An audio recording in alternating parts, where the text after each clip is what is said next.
প্রধানমন্ত্রী শেখ হাসিনার ব্যক্তিগত যে প্লটের জালিয়াতির যে মামলাটা সেটা ছিল 12 জন, মোট 6টা মামলা আজকে শুনানির 4 শুনানির জন্য ছিল। 6টা মামলায় আজকে আমরা এক বিষয় বলেছি যে সাবেক প্রধানমন্ত্রী তিনি তার পরিবারের সদস্যদেরকে রাজুকের যে আইন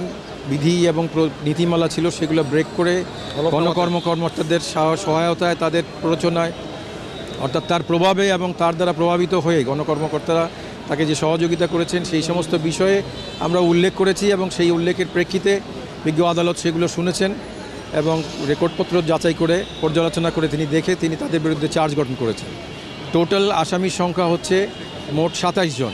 এই 27 জনকে বিচারের কাঠগড়ায় দাঁড়ানো অর্থাৎ সাক্ষ্য গ্রহণের জন্য আগামী 11 তারিখে 5 নম্বর কোর্টে, বিশেষ জজ আদালত 5-এ এবং 13 তারিখে বিশেষ জজ আদালত 4-এ, এই 3টে মামলা এই